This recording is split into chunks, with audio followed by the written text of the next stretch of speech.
So what's up everyone, and welcome to our bathroom. What are we doing in our bathroom, will you say? Well, doing something pretty special. Could be special, we've had some hiccups already. We'll see, I'll show you something. In here we have our incubator.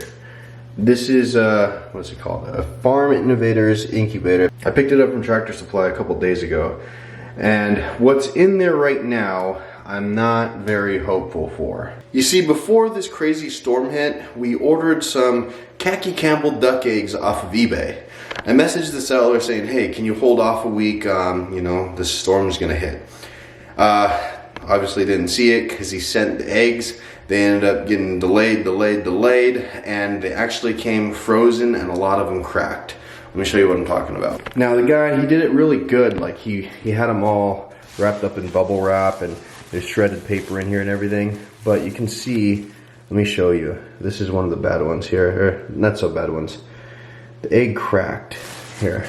There's some that are real bad. This one completely cracked, and we got 24 of them. And I'm looking at them, either they're cracked or they're completely frozen. And that's all of them. We didn't have one that was like, this one could work. Like they were frozen. Of the 24, only 10 of them, you know, didn't crack, but they were completely frozen. So I messaged the seller. I said, hey, you know, we got issues with the eggs cracking. I asked you to, you know, send them later. No problem, refunded money. He said keep the eggs because there's no point in shipping them back. So we have them here, and I was like, you know what? We'll see. I looked it up on Google. Can frozen eggs still hatch? They said probably not everywhere that I looked. But hey, they're fertilized eggs, so we're gonna give them a chance. So in here, we put 10 of them. We put the 10 on top. Those are the ones that were okay-ish. The ones down here on the bottom, they're the ones that were cracked, but after they like thawed out, they kind of sealed back up. So I said, you know what? We'll give them a shot too. Why? Because, hey, why not? You know, they're here. So I'm not very hopeful for the eggs. These are up here. These ones up here have more of a chance, I would say. These eggs are actually cracked. They just kind of came back together a little bit more. So we're on we have 27 days till they could hatch. Now, like I said, I'm not very hopeful for it because, you know, when duck eggs freeze, or just any eggs freeze, they have a really hard time hatching afterwards.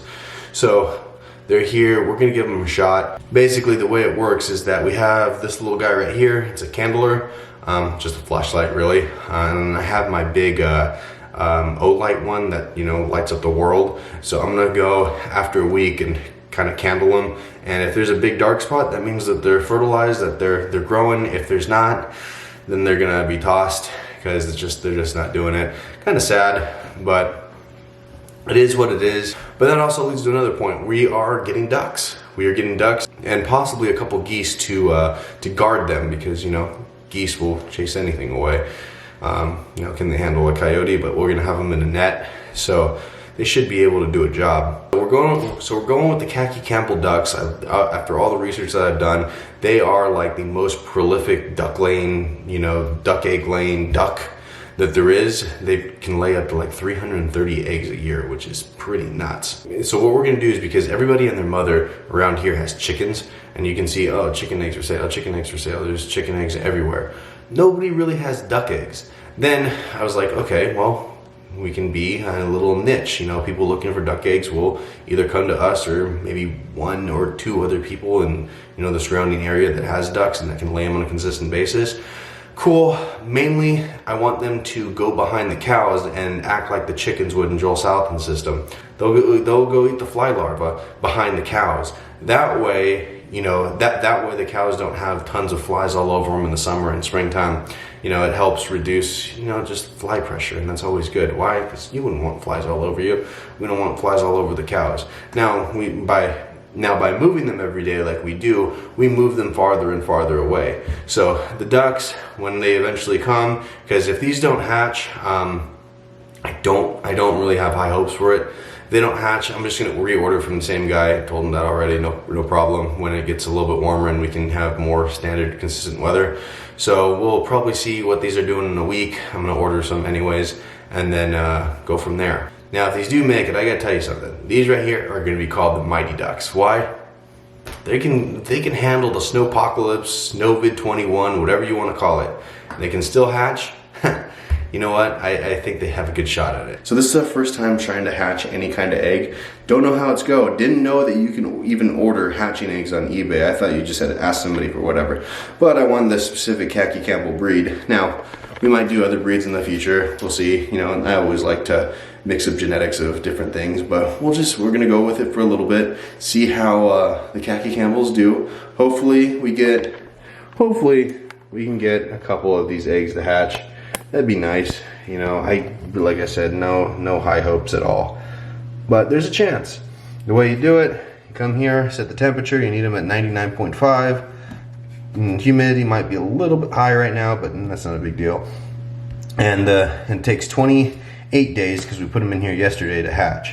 So we'll find out in a week. We'll come in here and candle them, see how they're doing. But I just really don't have high hopes, because it's just, they got frozen. They had to deal with, you know, -2, feels like -11. They came from Georgia, so not the most optimistic. But for those of you interested, they came pretty cool. It says fragile live embryos on it. I don't know about you, but if I'm carrying that as a UPS guy or however they came, I'm kind of scared to touch this.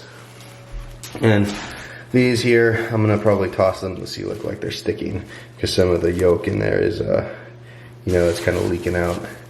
So kind of sad. You know, it is what it is. The guy wrapped them really well. He wrapped them individually in bubble wrap like this, and had them all taped. So it wasn't an issue with the packing, and then he had them in here. It was an issue with the temperature and how long they took. Because normally duck eggs need to be like put in the incubator or sat on within about a week of them being laid. So it's been at least a minimum 10 days. So between the weather, you know, the time wise and everything, a little bit worried, but we'll see. Like I said, we'll give them every shot that they can, and hopefully in 27 more days to go, we can uncover this and have a bunch of little ducklings in there. Now, worst case scenario would be only one of them hatches. Then I'd have to find it a friend real fast. Don't want that to happen, because you just don't want to keep them by themselves. But we should kind of know a little bit about if that'll happen or not. Like I said, we'll candle it at least once a week and see if there's growth in there. And then on day, like 3 days to go, you crank the humidity up. We just have little holes over here in the bottom. Right here, we fill the first one up until the 3 days are left. Then you fill the first one and the second one up, and it jumps the humidity up to like 88-ish%. That helps it, you know, make it the egg softer, and the ducks can, you know, kind of break out, hatch. We'll see. I'm just gonna go through the process.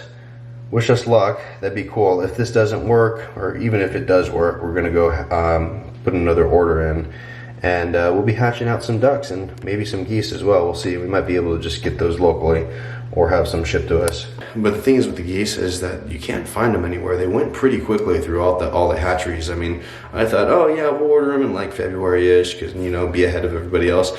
No, they're like all sold out for the entire year. And I think that has to do, with, you know, the price of grain has, you know, starting to go up. All the feed all over the place. I don't necessarily see that as a bad thing, because we want to get away from grain. But for people that are raising chickens and stuff, that means the prices are going to go up just a little bit more. So I think a lot of people are going to be experimenting this year raising geese for meat. Why? Because they really don't need any grain. Maybe when they're little in the brooder and stuff, you need to give them grain. I got to do a little more research on that. I'm sure you do. But for the most part, geese eat grass. They're like a ruminant animal. They're not a ruminant animal because they're a bird, but they eat grass. So you don't necessarily have to feed them anything as soon as you put them out on the pasture, which is really cool. And that's something that I'm really interested in looking at, because, you know, how many geese equal one cow? Goose weighs what, 20 pounds-ish, somewhere in there, if it's a big one. So that means that you can have 50 geese and they'll be the equivalent of one cow. 50, I mean, that's a pretty significant number. And I don't know if there's gonna be too big of a market. You know, some people like the Christmas goose. We'll see.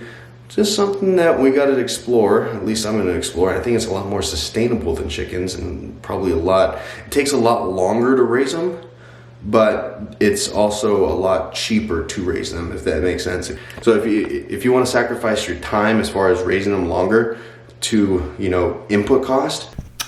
The microphone wasn't plugged in all the way in. Now, if you can put the geese in with kind of a regular flock of chickens or whatever, and you just manage them the same way without just adding them in there, you know, birds of a feather kind of thing, there's not much extra time or input that you need. It's kind of like a free goose at the end of the year. So we'll see. I don't know why I filmed this entire video in the bathroom, but hey, it works. Didn't think I'd ever shoot a YouTube video in the bathroom, especially being out on the farm and everything. But for us, this is the best place for us to keep the incubator, and we'll see how they do. We'll see how they do. So if you want to see if these guys end up hatching, go hit that subscribe button down below, ring the notification bell so you get notified when we put up new videos. Hit the like button for the YouTube algorithm and drop a comment if you think it's gonna work or not. Because, I don't know, I'm kind of pessimistic, but I want to give them a shot. Because if they can make it through this is a type of duck that I want to, you know, that I want to reproduce, because they can handle anything. So with that, we'll catch you on the next one, all right?